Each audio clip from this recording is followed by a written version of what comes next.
Put me in, coach. Today we're talking about Luka Doncic versus Zion Williamson. Who has the potential to be better? Now, this to me is a no-brainer, but before we get into this topic, right, I got this question from Undisputed with Skip Bayless and Shannon Sharp. And I also got to say this is a remake. I had to remake this video because I made a rookie mistake in posting a video that didn't have any audio. So this video is definitely going to have audio.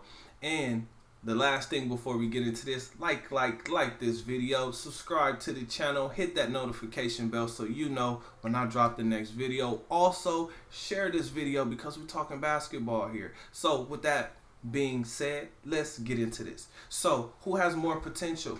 It's Zion Williamson. This is a no-brainer. Okay, Zion Williamson has way more things he needs to work on, right?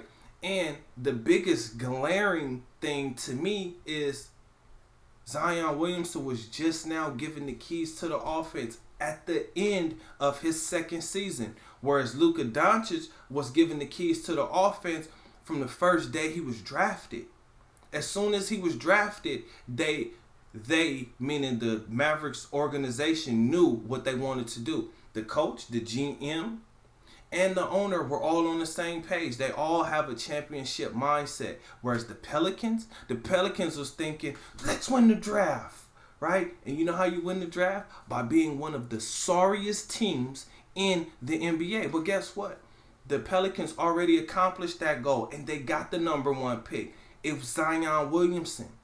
The coach just figured out at the end of his second season, because he didn't even really play much in his first season, right?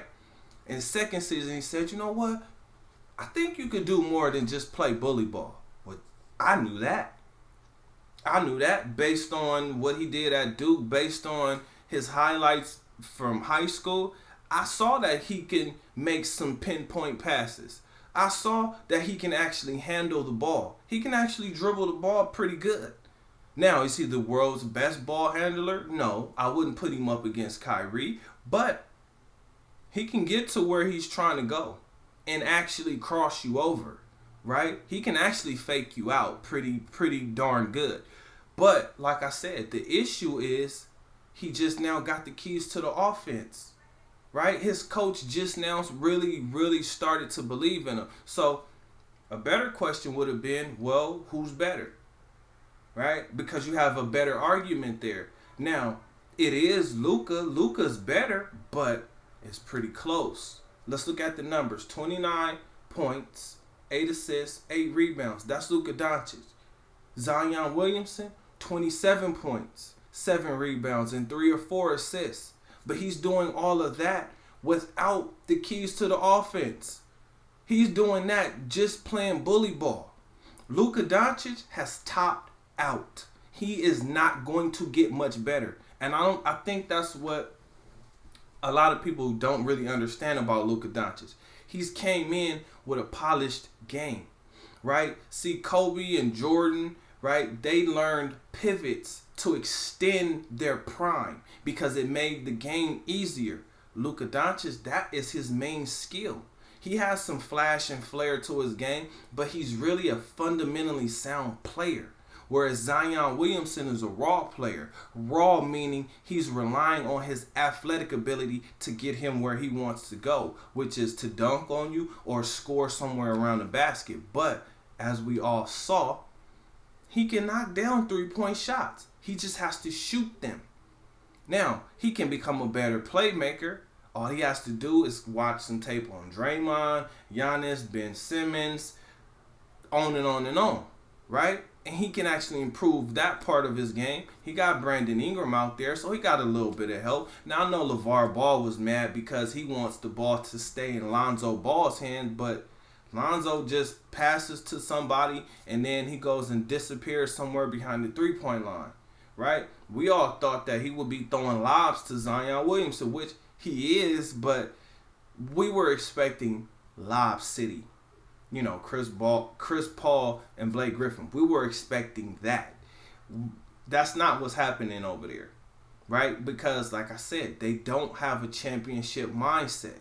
they have a rebuilding mindset, whereas the Mavericks, like, we want to win. So if you don't fit a specific role, they're not going to even sign you to the team, or they're going to cut you, as Dennis Smith Jr. Okay? They cut him, and they actually could have kept him. Well, I guess they had to trade him to get Kristaps Porzingis, but Kristaps Porzingis, he's missing a lot of games, and he's just a 7'3" guy who shoots threes, and, you know, he plays some defense. So I'm saying that to say Porzingis also helps Luka Doncic's numbers go up, because you have to guard him. But it's kind of hard to guard him because what he really does is shoots the ball. But when he does decide to do other things, being Kristaps Porzingis, he's even harder to guard because he's still 7'3". Now, with all that being said, I could go into further detail. Luka Doncic becoming a better defender, that won't make his numbers go up. Luka Doncic getting in better shape, because right now it looks like he doesn't care much about his health. You know, just looking at his body, he's a very young player. So he shouldn't look like, he's about to retire. That's what his body looks like. It shouldn't look like that. But it does. Even if he corrects those things, that's not going to make his numbers go up, because, as I stated before, he's already putting up MVP type numbers. Okay? His owner, his GM, his coach, they on the same page. That's a lot. That's a lot for any player playing in the NBA, playing anywhere, right? When you got the ball in your hands and your coach depends on you to make the plays, no matter how many turnovers you have, or no matter how many turnovers you create, that's a lot. That's powerful. So don't discredit that. Again, a better argument would have been LaMelo Ball versus Zion Williamson. But for this video, we talked about Luka and Zion Williamson. And Zion Williamson wins. All right? Zion won. Because we're talking about potential. We're not talking about who's better. If we're talking about who's better, that's Luka. But it's not by a huge margin. So, with all that being said, thank you for tuning in. Deuces.